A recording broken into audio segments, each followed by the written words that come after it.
We're going to put the new 2024 Yamaha MT-09 up against its closest Japanese rival, the Kawasaki Z900, head-to-head across various aspects to figure out which of these 900cc-ish naked bikes is the best fit for you. Without further ado, let's start with the engines. Powering the MT-09 is the liquid-cooled inline 3 890cc DOHC engine, which Yamaha calls the CP3 or cross-blade, a term that's actually kind of redundant. Unlike the Yamaha R1, which boasts a genuinely unique firing order, labeling the R1 with cross-blade truly distinguishes it from competitors. However, the same cannot be said for the MT-09.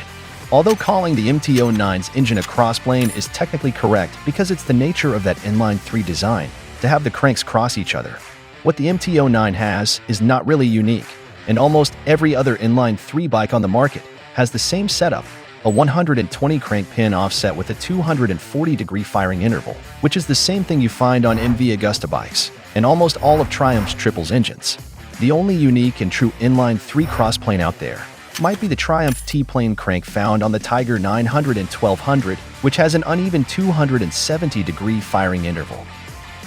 Moving on to the Z900. It runs on a bigger engine that also has more cylinder, a liquid-cooled inline 4 948cc DOHC engine, which also has a slightly higher compression ratio than the MT. Regarding the transmission, both bikes utilize 6-speed wet clutch transmissions, equipped with an assist and slipper clutch. Then in terms of fuel capacity, the Z has a larger tank, capable of carrying 3 liters more fuel than the MT, and as for fuel consumption, the Z900 with its larger displacement, compression ratio, and cylinder count naturally consumes more fuel, around 14% more than the Yamaha. Then in terms of riding range, although the MT is more fuel efficient, it has less range than the Kawasaki due to its smaller tank. So how do these engine specs translate to the power output? As for peak horsepower, the Z900, which boasts more cc and cylinders, generates 125 horsepower at the crank, which is 6 more than the MT.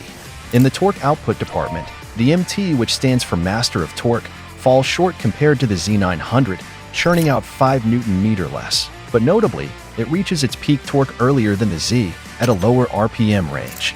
Weight-wise, the MT-09 leads by a wide margin, tipping the scales at just 193 kilograms wet. That's a staggering 19 kilos lighter than the Z, which ultimately brings the MT's power-to-weight ratio higher than the Kawasaki, despite the Z900 having more horsepower.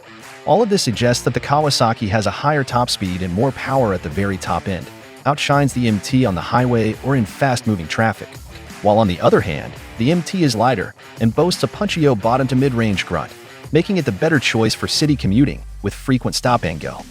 But don't get me wrong, the Z can still handle daily urban commuting effortlessly, and while its low to mid-range power might slightly behind the MT's, it's still very potent and easily capable of popping a wheelie in the first 2 gear, or maybe even in third.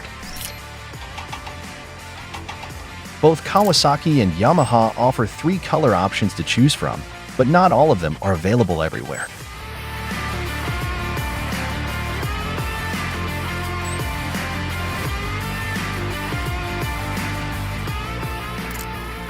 Talking about features, the MT easily outmatches the Z, thanks to the many features it has that the Z doesn't. The Z has ABS brakes, but it's a pretty basic one. Unlike the MT, it doesn't have fancy features like lean sensing or cornering ABS, because it lacks an IMU sensor. The Z still uses a traditional cable throttle, but although it isn't ride-by-wire yet, it gets 3 preset plus 1 customizable modes to choose from that are integrated with the traction control. And there are also 2 power modes, low power and full power, where the low power mode limits output to approximately 55% of full power. As for the MT, it comes with 3 presets plus 2 customizable modes and 4 levels of traction control that use lean angle and will speed data from the IMU to automatically adjust the degree of intervention by the TC. Next, the MT includes a quick shifter and auto blipper as standard features, whereas these aren't available for the Z. There are also more features that the Z does not have, such as cruise control, slide control, adjustable wheelie control, and back slip regulator. Then, on the cockpit, both are fitted with a TFT display that has smartphone connectivity via Bluetooth, which is good for receiving message notifications, making calls, controlling music player, and more. Now let's listen to how they sound. First up, Let's hear how the Z's inline-4 engine sounds with the Akrapovic exhaust installed.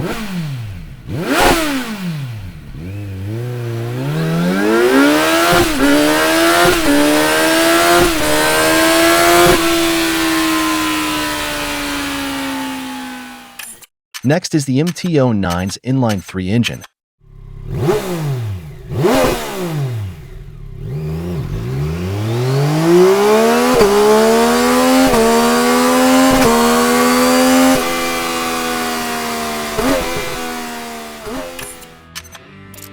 Chassis-wise, it's another easy win for the MT.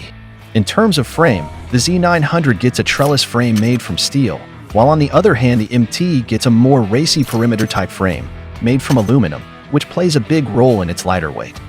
As for the forks, the MT is equipped with a 41mm upside-down Kayaba fork that is fully adjustable, while Z's 41mm Showa fork is only adjustable for preload and rebound. At the rear, they both sport monoshocks with adjustable preload and rebound, and when it comes to stopping power, the Z get a budget Nissan 4-piston axial calipers, while the MT fitted with radial mount calipers from Advix, and both bikes have similar-sized disc brakes.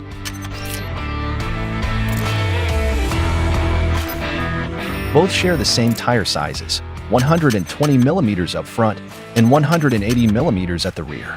As for seat height, the MT sits a bit higher, 5mm taller than the Z, and dimensions-wise, it's more compact than the Z, being 5mm narrower in width and having a wheelbase that's 25mm shorter.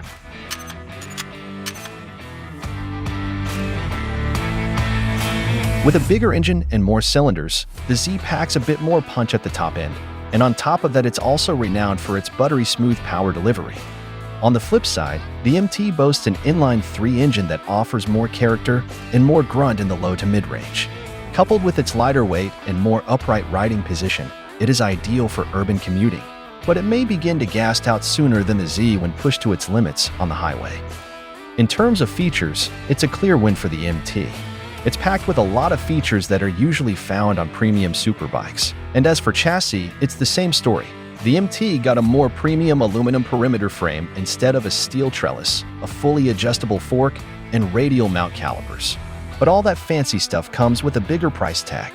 The MT-09 is priced at $10,599, while the Z900 is a bit cheaper at $9,899, saving you $700. If you're curious about the differences between the new 2024 MT-09 and the current 2023 model, check this out.